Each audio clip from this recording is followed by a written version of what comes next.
Hello there. Wanted to talk a little bit about insulin, this hormone produced in the pancreas that goes about, you know, picks a fight with our cells so glucose can be used by the cells. Glucose is an alternative, energy system that our cells, with the help of insulin, can consume. It's what makes us omnivores, I suppose. But our main source of energy is fat and protein, yeah? For that, glucose is not required. So, I suppose I'm not a doctor or a specialist. I forgot to say that. Okay, don't take my advice. Don't believe what I say, okay? This is pure mythology, all right? Um the other day, I don't know, I kind of lost track of time and I spent, a lot of time locked inside. No sunlight, just focused on my things, and I got fat, and I was, eating tons of sweet stuff, So I gained lots of weight, and my blood pressure, started going all over the place.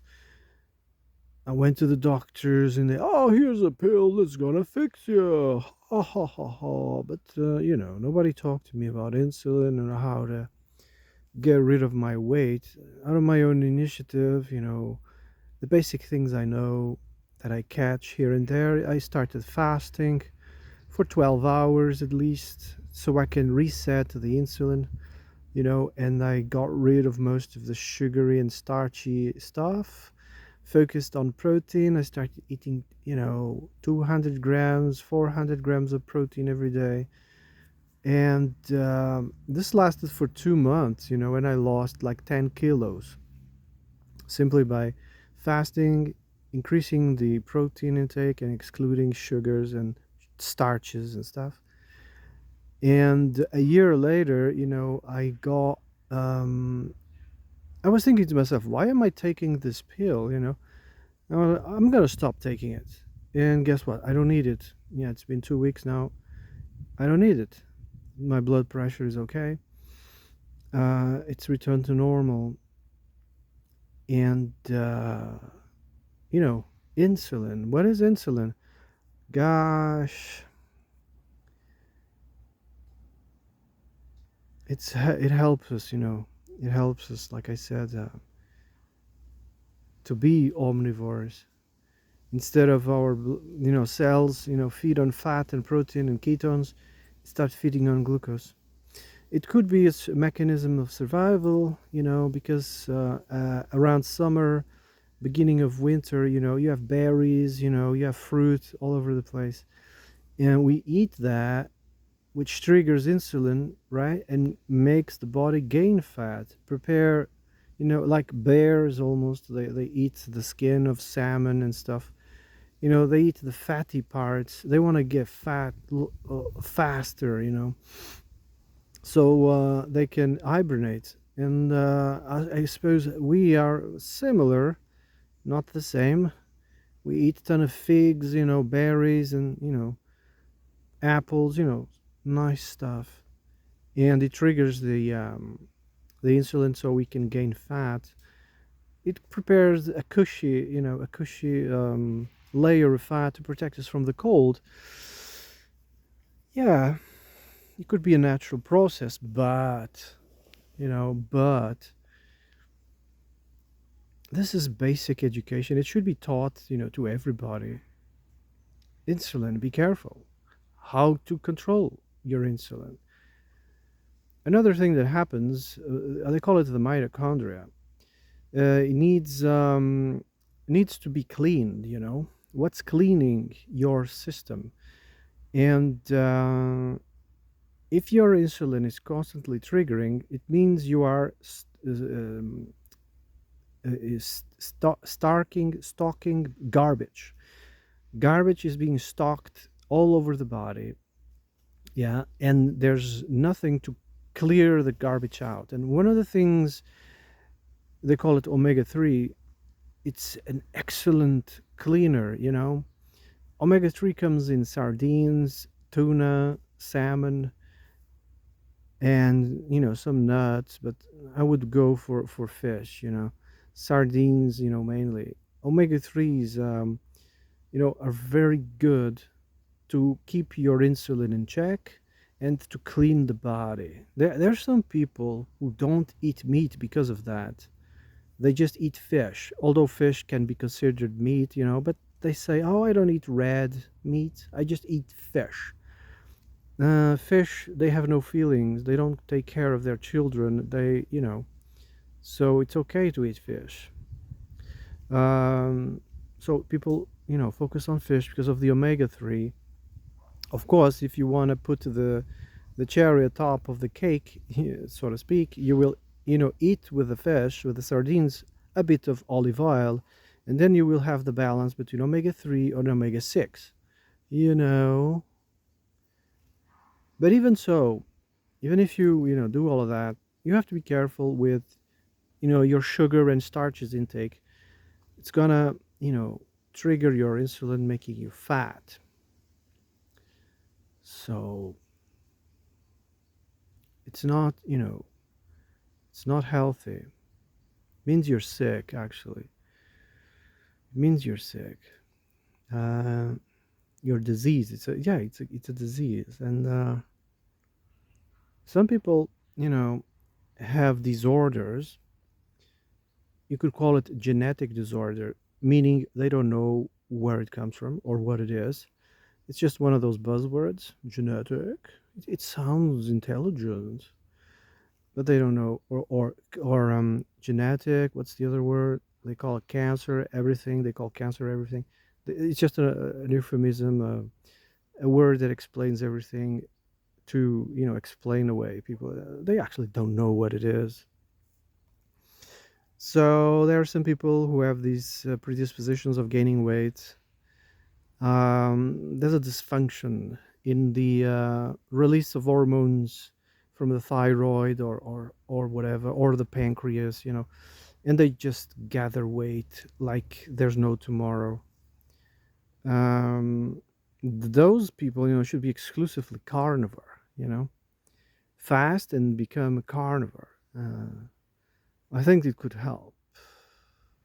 Others, they have more resistance. So,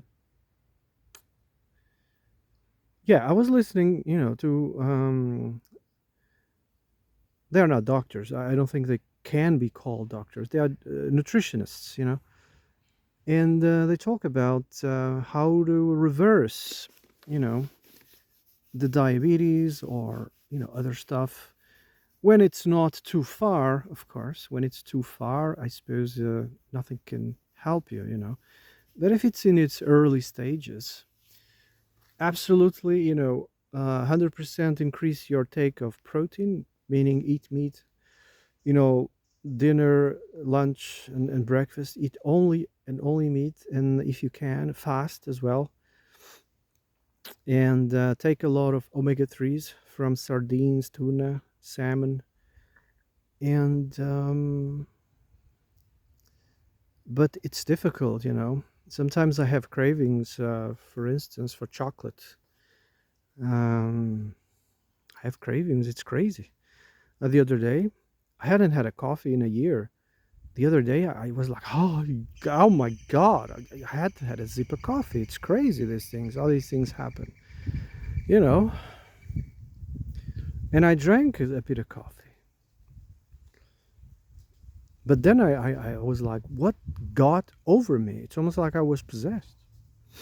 And it's the same thing for sweets. Sweets, I also have craving for chocolate. It's crazy. Dark chocolate. I buy dark chocolate, 70% chocolate, but dark chocolate, but sometimes a bit of salt, Fleur de sel. But hey. Anyway, I lost 10 kilos and I maintained that weight until now. It was a thing I did for a couple of weeks. I think it was around 1 or 2 months. I don't keep track of things. Anyway, I still have some extra, fat around the belly, and I said to myself, maybe I'll fast it again. Maybe I'll fast again. It's pretty easy. You know, you have your last, meal around 6 or 7 in the evening, and then you only eat the next day, exactly 12 hours later. Yeah, you sleep. Yeah, that's you're not very active, so it's smooth, I suppose. It's smooth, and I think that includes water. So between those 12 hours, don't eat or drink. Yeah, because drinking is a form of eating, I suppose. Well, it's liquid, but it's eating. Everything you consume turns to liquid eventually. You know that. Everything is turned to liquid. So if you consume things already in its liquid state, it just means it's will be digested faster. When you grow old, it's better to eat everything in almost a liquid state. Buy all of these machines that will turn everything into you know, uh, a watery state, and soup, and to a soup basically, and just drink it. It'll go straight to the to be a lot. Do not eat solid heavy stuff. After a certain age, no. mm. I think the only thing solid, you can, it's liver. It's becoming very hard to get the liver around here. I don't know what's going on. Well, I have ideas, since all these, animals are raised by the industrial, mechanics. Uh, Little by little, they start excluding organ meats because they are infested with, chemicals and pesticides and antibiotics and whatever. It's. I was listening to this veterinarian, and he's like, I am called to industrial places, to take care of animals, because farmers who have their animals, grazing in the fields, getting some sunlight, in eating off the, nature, they're not sick. I'm never called to those places. They only call me where there's an industrial stuff. They feed the animals anything, scraps from factories, and they feed them those things. It's crazy. Anyway, I've been talking for 13 minutes. I'm gonna shut up. Have a nice day.